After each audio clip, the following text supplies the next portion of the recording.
All right, give me 1 second to straighten my hair. Yeah, let's get ready. Yeah. All right, so we're going to talk about Succession, season 3. Spoilers abound. Spoilers abound, for Yes. sure. How would you like to start this off? Okay, we probably should just get out of the way the fact that it's awesome. Man, it's so good, right? Agreed. Yeah, boom, goes the dynamite. This was like, that's how I describe it, stick of dynamite, that episode. It was so good. Even what I've been feeling and saying to people I chat with about it is that I know that it's not over. There will be a season 4 inevitably, but if that was the last episode of the series, I would be 100% happy with it. Like, as a series, I thought it was perfect. Like, completely left open, but also completely resolved for everything that actually matters. So if that was it, I think kudos to the entire team, because like that would be a perfect ending, in my opinion. I agree. And I think when you talk about there being resolution, I think the reason that episode 9, that final episode of season 3, can really stand as a last episode of the series is that even though there are still plots that could be resolved, every character feels like they have undergone a complete arc. Where at the beginning of the series, just for example, you have this idea where you can't quite discern what Logan's actual opinion of his children is.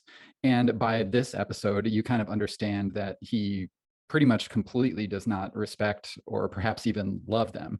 You sense that might be the case, and there's a lot of evidence toward it. But in that last scene, it just becomes obvious that actually is how he views them. They realize it as well. You have Kendall kind of coming to this completion of his isolation as sort of like the oldest sibling. Everybody comes to just like kind of like a completion of everything that was established, even though there's theoretically more plot to still go. And what it reminded me of was the final episode of the 4th season of Breaking Bad. Oh, is that Gus Fring? So it's actually it is in that season, but during that season, there is this whole subplot that involves the young boy of the woman that Jesse is seeing, where he becomes sick, and there's this debate over how he became ill. Like, was it Lily of poison? the Valley? Jesse right? thinks it's ricin. It's this whole complicated thing. And in the last scene of the 4th season, you end up in the backyard, I think, of Walter's house, and you see that he, in fact, has been growing this particular poisonous plant, and it answers so many questions, and it completes Walter White's transition from, okay, he's a suburban dad who has this kind of like streak, to like, no, he's actually fully committed. He's actually gone full evil. Yeah, he goes to do this. He goes from dad having breakfast with a family to child murderer, or near child murderer. Yeah, exactly. So he is completely evil by that point. And that I found satisfying. And I even said at the time that had the show ended on that note, I would have been totally fine, even without knowing what happened to Hank, etc. I would have been absolutely satisfied with that. Right. And anyway, there are more great and possibly the best episodes to come, but had they not gotten there, it would have been totally fine as well. And I feel like that's probably what's going to happen here. My fear is always that it's inevitable. There will be a 4th season of this show. It's too popular. It wins too many awards. It has too many people talking. There's no way they're just going to stop making the show. But I always fear, and I guess I should just respect the writers for what they've already done, is I just always fear, like, how are you going to top yourselves with this? I never want a show to become a shadow of itself, or become, we've seen it too many times. The show just goes on too long, and then it kind of is like, yeah, it's okay. It's not as good as it was. And I just would rather them end it with a bang. And this is kind of that bang. Yeah, exactly as you said, because every one of those main characters you've seen the whole reason why Logan has said no to each one of them. They've all revealed the major problem. You've got Kendall, too aggressive, Shiv, too arrogant, and Roman, too stupid. It's like all those things just revealed themselves. And it's like the dick pic was the last thing that popped the bubble. It's like Roman was close. He was really, really close to being like the guy, because he even like about made that deal happen. And then yeah, I cringed about as hard as you can cringe at a scene during that boardroom scene where he sends the picture to his dad. But like that was the moment to me that he made his final decision that like none of these idiots are worth me giving up my pile for them.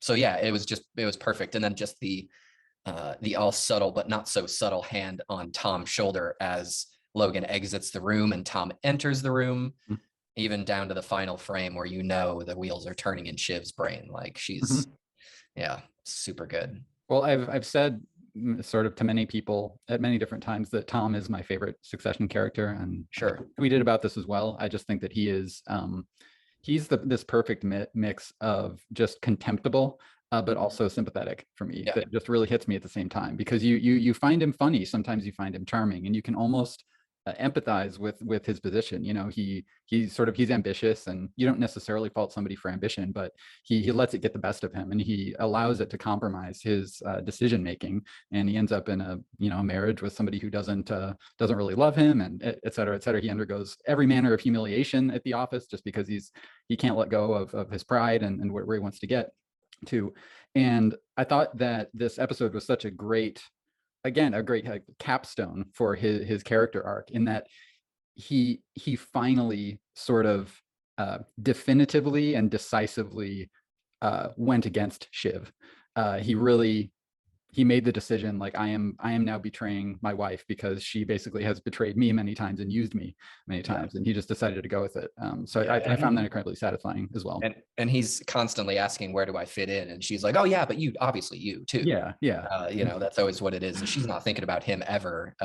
But what's great, and I mean, obviously you are meant to most enjoy the sequences that involve Tom and Greg. Like that is designed in a way where they are meant to be your favorite characters, I think. Sure. Just because they bring some levity, but also intrigue to the whole situation. But Tom is interesting in that way because he passes that abuse on, and you can basically reduce that relationship as a microcosm of what the whole show does, which is characters openly abusing and loving each other simultaneously, where you don't really know where Greg stands with Tom, but you kind of get the impression that Tom actually likes him, but maybe he really doesn't.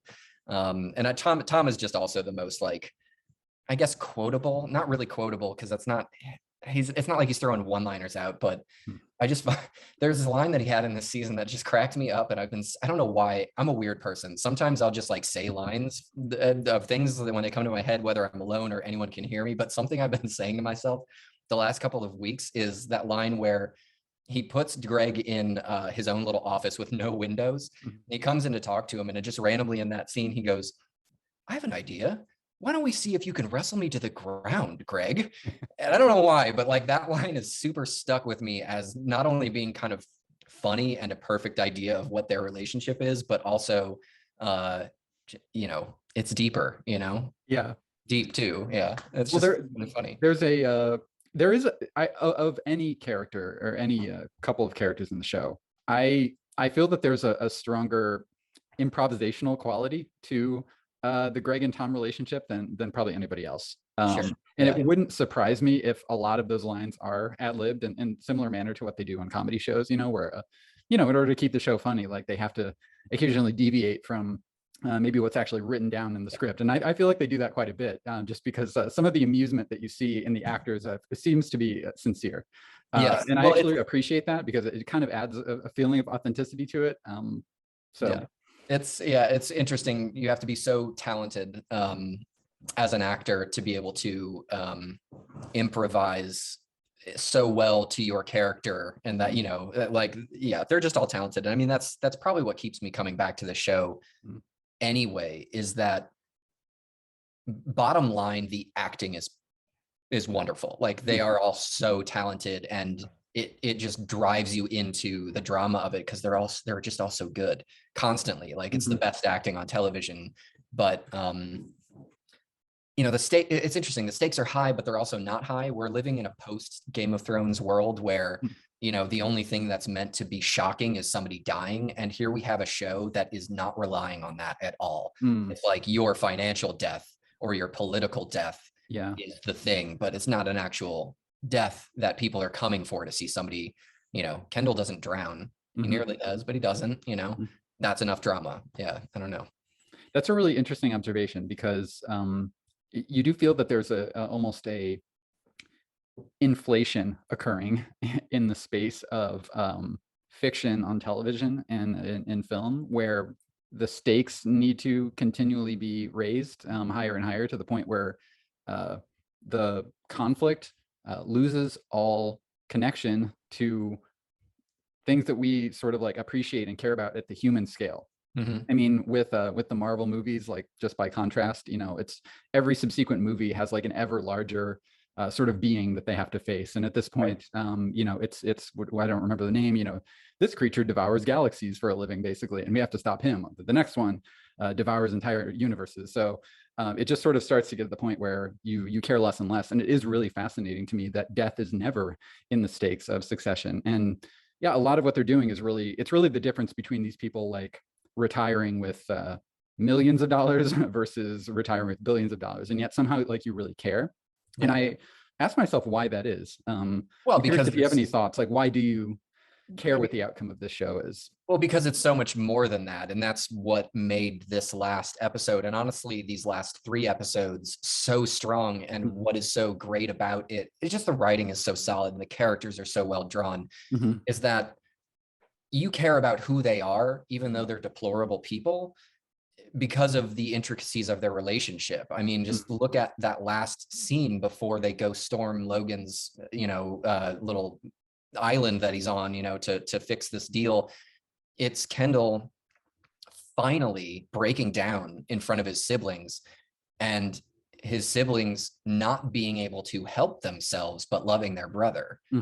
Like, that's what it is Shiv, in a complete moment of transparency, can't help but like immediately forget what's going on for even a brief second to realize, I love my brother and I need to do something for him, even though I hate him, even though he fucked me over, even though all these different things. And that's what's interesting about this show is following the reality of what it must be like to be a kid who had everything he wanted except the thing he really needed, somebody who got everything she wanted except respect. It's like all these different things, plus abuse, psychological damages, everything. There's so much intrigue all throughout it. That's what I come back for. And again, it's being portrayed by some of the best in the business, just people who can emote those things so well, so clearly, without being on the nose about it. Like, I don't need Kendall to be like, I need your love, Dad. Like, that's not the point. Is he does it with one look. Yeah, there's restraint in the performances. And I think maybe what connects the characters to us is that even though all of them have all of the siblings have sociopathic tendencies, but that's because they've been raised in a sociopathic environment, like under the pressure of basically 2 parents who could give a shit about any of them, right? And so they're sort of like, they've been conditioned to be sociopaths, but they are not. They still have emotion, they still have guilt, shame, remorse, and they need love, they need connection to one another, they do love each other, etc. But they've been sort of conditioned to like sort of suppress that and behave in ways that are like super destructive and damaging to other people. But that underlying, I guess, the underlying emotions that they feel and underlying relationships still resemble the relationships that we have, those of us who are not, media conglomerate billionaires. And that's what like allows the show to be like really watchable. It's relatable, even though it's not at all. I can't relate with yachts, but I can relate with feeling damaged because you love somebody who doesn't love you back, whatever case that may be. It's like, well, you could in some ways you could substitute the set design, if you will, of the show with one more modest one. Like, imagine that this isn't a Fox News-esque media conglomerate. Imagine that it's a I don't know, a lumber repository business or something, or even like a laundromat. Like, you could still have a family operating this business and sort of infighting amongst themselves about who's going to be in the line of succession to inherit the laundromat, and it would still be extremely compelling. But the fact that they've placed it in this like sort of really rarefied world of finance and media and Manhattan and all that stuff, kind of, I think that's what gives it maybe the Shakespearean gravitas that it has. Yeah. We're talking about the kings of this age. Yeah, that's what's going to bring your extra amount of viewership in, it feels like, because if you, I mean, that those movies exist, and those, I don't know if there's any TV shows that are quite that quiet anymore, but you've got movies out there that are following family dramas on a smaller scale like that are really interesting. And, you know I go to see those, but I don't know how many other people do. So it's like, you could do a show like that, but to bring the extra level of viewership up, it's like, oh yeah, let's check out the lifestyles of the rich and famous here. And that's going to drive your average person to be like, oh, I could give it a shot. And it's just smarter than that. And it's that Shakespearean effort. And admittedly, like, I started watching this show when it came out and stopped. I think I watched like one episode maybe. And I was like, no way. Like, I don't have brain space for giving a shit about billionaires right now. I don't care. I don't want to know anything about it. I didn't get it. Right. You know, I just didn't get it. And then I tried again and I realized, oh no, that's Shakespeare. As soon as you flip your brain on to the concept that it's King Lear or something like it, it just changes the way you view everything. And, you know, whispers are the poison pills, and, you know, firing somebody is the dagger, whatever. It's mirroring all those things, which is, again, I hate to keep bringing it back to this, but that's why it works so well, because you have classically trained actors like Jeremy Strong, who he's living the reality of that. If you pick Jeremy Strong up and you put him on stage to read Macbeth right now, he could do it, and he would compel you even in Shakespearean language, because he's that good. All of them are. And they've created an ensemble of people who could be picked up and dropped onto a stage and do this, and you'd be just as compelled without seeing outside, you know, Midtown high rise, or, you know, country roads in Tuscany. Like, you don't necessarily need that. It just adds an extra flair of wow to it. Yeah, it appeals to our curiosity, you know, about the lives of the rich and famous, for sure. You know, what is it like being a mega billionaire who can do whatever? You know, what is the impact on the psyche when you basically can suffer no consequences for virtually any action that you might take?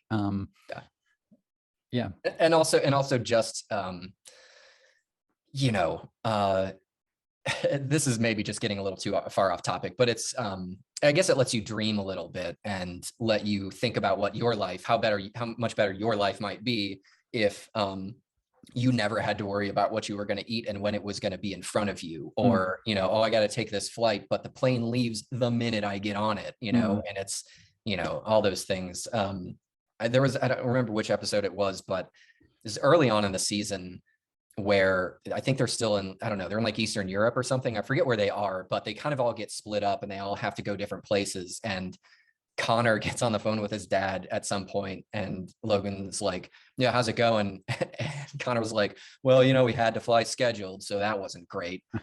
And it's just like, I took a flight, I think, the day before watching that episode. And it's like, just that alone was so irritating to me, because it's like, I'm back in, you know, economy, you know, like a little sardine, you know, in the middle seat. And it's like, a billionaire would have that gripe, wouldn't they? Like, oh, I had to fly a scheduled flight. And that doesn't mean not private. It just means it was scheduled by the airfield. It wasn't just like its own private airstrip. He probably had his own plane. It just had to leave at 3:30, because that's when they could fit him in. It's like, oh man, so aggravating.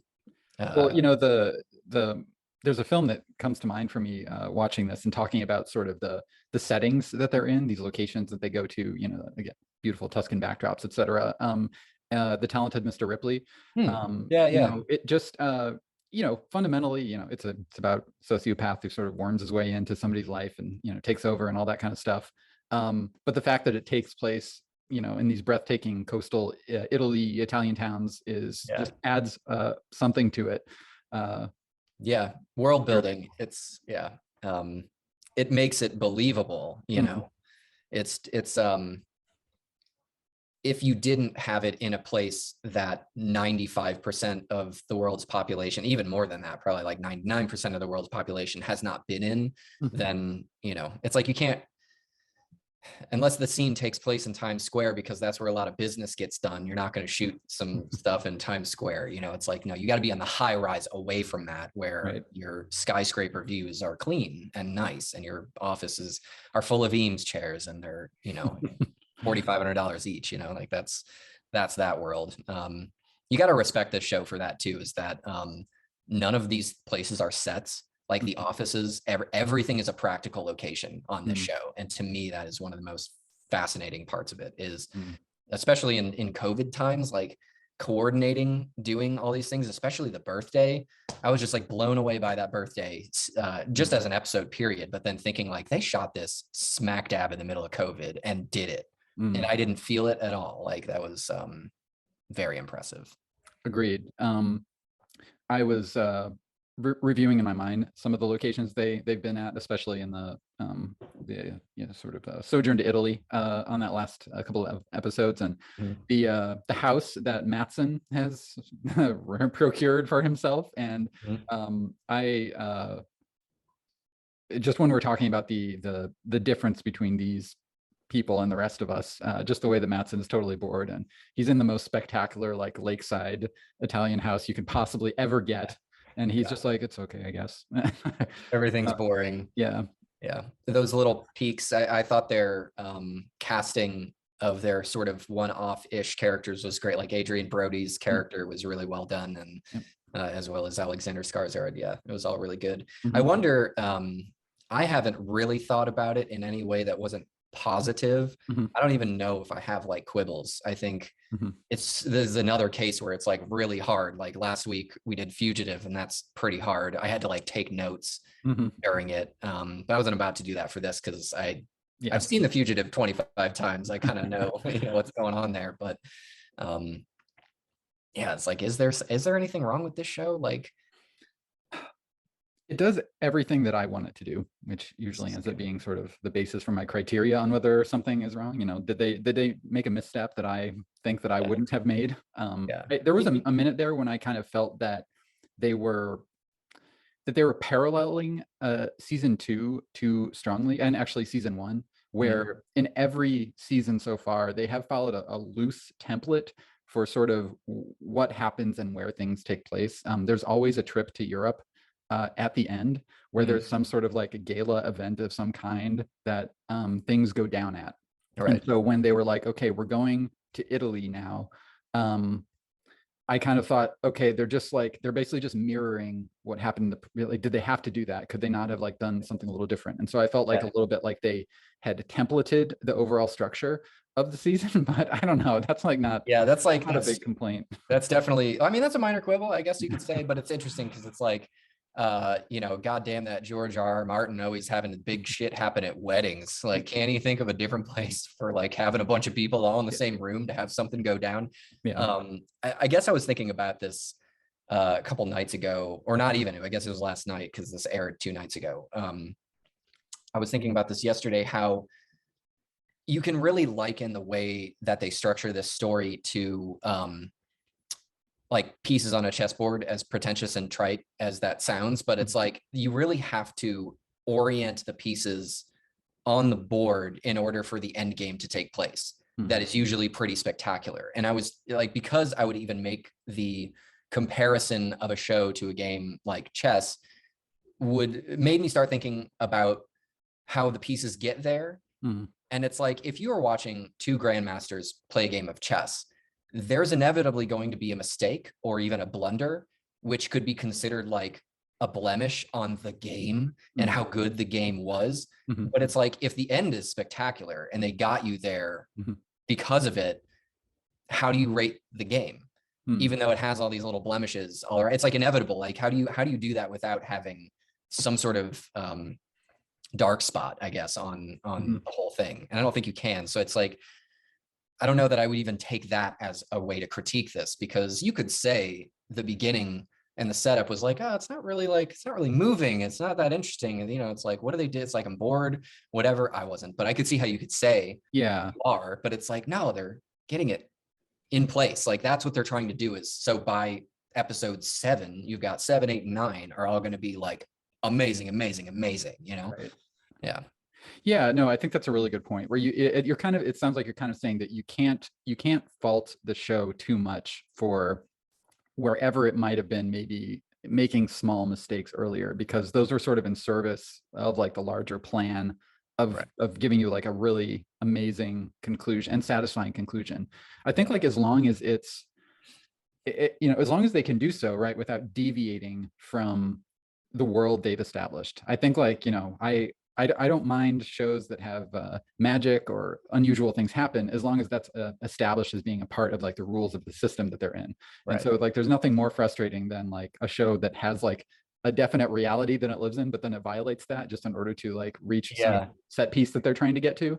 But I It's find it to be it feels very organic. And I felt like the end of this season was kind of this inevitability that like this was how it was going to end up based on all of the individual characters like motivations and desires. yeah. Yeah. It's uh you could look at how Kendall was behaving in the early season. Mhm. Um, this is something that Sasha said maybe around like episode 3. She was like, maybe the writers hate Jeremy Strong because he's just a bunch of buzzwords this season. Like, what's going on with that? Because he's just like, hey baby, are we gonna milk this cow or what? You know, Yeah. like that was like 90% of what he was doing was just being that guy.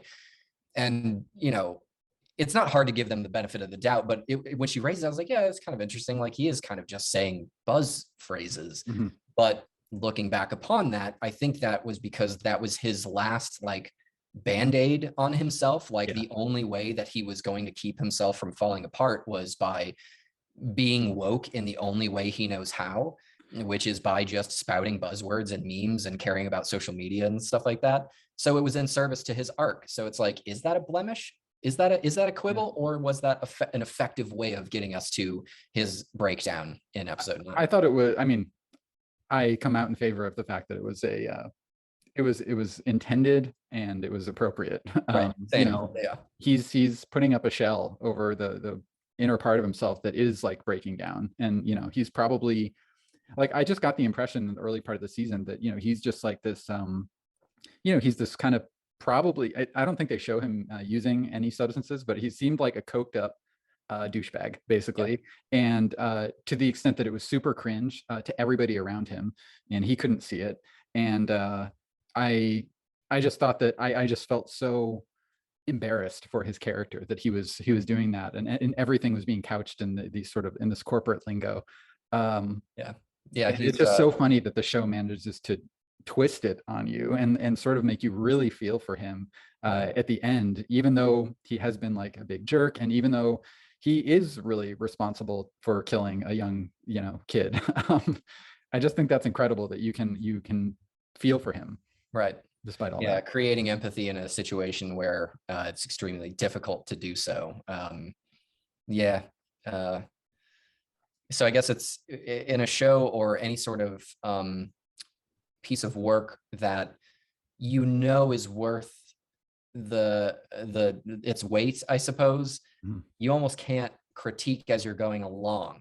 Like I guess maybe it just is kind of, I don't know. It's just coming to me, so it's really hard to put into words. But I guess I almost regret or want to think about this for other things moving forward, where if I really love something, is to not really give too much thought to it while it's going on and give it the benefit of the doubt until you get to the end of the line. Because, I guess if I critiqued The Wire too hard, it's like I might have stopped at like episode 3, Mhm. because it's like, well, it's kind of boring, I don't know, not much is happening. I don't really know who these people are. It's too confusing. But it's like by the time season 1 is over, it's the most compelling thing you've ever seen. And then upon rewatching, you realize the brilliance of it, in the beginning. So I guess it's hard to even consider this from the point of, I watched 2 episodes of season 3 of Succession. I don't like it as much. It's not as good as the other seasons were. Yeah. Yeah. That's unfair. Like you don't want to have that point of view. I think if you've invested 2 seasons in a show and it's really delivered like really, really well, Yeah. you don't owe anybody anything, but I think that I think that you should like give it some time, I think, is my overall philosophy. It's kind of like, you listen to a Mozart concerto or something, and like there's no cello at the beginning, and you just like, well, there's cello in the other ones I liked, and I don't hear any cello yet. Yeah. It's like, dude, the cello will come in when it needs to come in, you know, like, and you'll get a good, you know, Yeah. crescendo at the end. So I don't know. I don't really have that much else to say about it. I feel like that's pretty much, yeah, watch it. Yeah, that's the Watch it. review, is like, definitely watch the show. Don't be Binge- one of those people who like starts watching in season 3 because that's what's on now. No, you need to go to the beginning. I Yeah. do know people who have done that Yes. kind of behavior. So Yeah, it's do yourself a favor and don't binge it too hard, maybe. Like maybe if I had a suggestion is like go 2 at a time. yeah. 3 at the most if you just can't help yourself, but it's not it's like a steak and potatoes meal, you know what I mean? You don't want to do that too often. Mhm. Give yourself the luxury when you feel like you really need it. But that's Mhm. that's it.